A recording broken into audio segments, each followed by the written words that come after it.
Nice. What do you think steel does best as an instrument?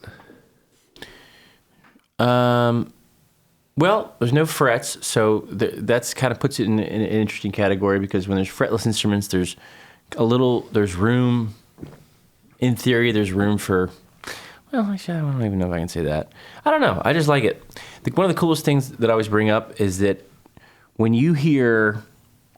Well, this is one of the reasons I picked it up too, is because like when you hear Chris Steele play mandolin, like and he's doing something insanely virtuosic, and you have it in your headphones, you can't believe what you're hearing.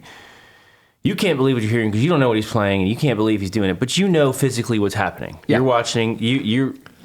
There's no doubt in your mind that the pick's hitting the strings and his fingers are doing this. Yeah. But when you have steel guitar in your headphones and you hear it, you're just like, what the. Like how? What? You can't. You don't know what's going on. And it's hard to imagine what's actually happening. And I think that's one of the special things about it, is that when you hear it, you'd recognize the sound instantly. You recognize that it's superhuman. It's like singing. It's because it's fretless and it moves all over the place. But you don't know what's going on when you hear it. I think that's why it seems so intimidating to a lot of people, myself included. It's seems confusing. How long did it take you until you felt like you were like competent on it? Like, I got one when I was 20 or 21, and I was very underwhelmed with my ability at first. I was like, this is hard. So I didn't take it seriously until I was living in Charlotte, North Carolina, and I was a guitar lesson delivery boy basically during the week. I would go work for this company and go to people's houses. Yeah, I did that for a while. And but I had a lot of free time. And so I was like, well, I'm going to take the steel guitar out of the closet and maybe learn how to play. And I wasn't even playing with finger picks back then, but I was like, I'm going to learn how to play it properly.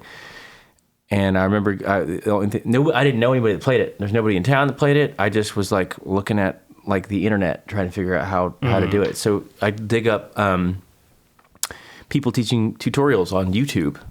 Like, here's the solo from this George Strait song. Yeah. And someone would take you through it and set the metronome, and I'd go, but I started developing a knack for it to where I was like, oh, I think I sound good. And then it got to the point where I did that for like 6 months, and I was just in the room all the time playing it. And it got to the point where I was taking YouTube lessons basically, and I was like, it dawned on me that the guy teaching it, I'm like, this guy's a professional. He's in a band and makes money doing this. And I was like, I sound as good, if not better than this guy, I think. Like, I don't want to sound arrogant or whatever, but I was like, I have a feeling that I could at least stop bartending if I moved to a real place and tried to do this. I wasn't sure, though. But I was like, one of the things I like giving it to people, because people think when they hear the sound, and it's so like, I realize that for a lot of people, it's a treat.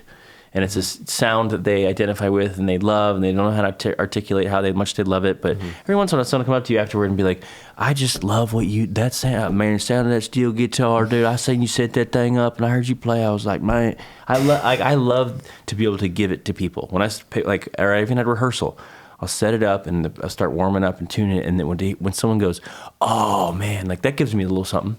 Nice. I like that. Yeah, I feel like everyone loves a little steel. Yeah. You know? People do. It's like this, and people also love to tell you that they love it, because I think it's true. They're not around it much, but nobody, it's not a very popular, it's getting more popular, but it's, it's not the most popular instrument, but it's very recognizable, and people do love it, and they probably don't talk about it with their friends, with their other. Yeah, I think it's been like, it's interesting too. It's like the one instrument I can think of. It's kind of been secluded to this genre of country music, and you don't really hear it much outside of country ever. So I think a lot of people, unless you grew up on country music, you're just not used to hearing it. Yeah.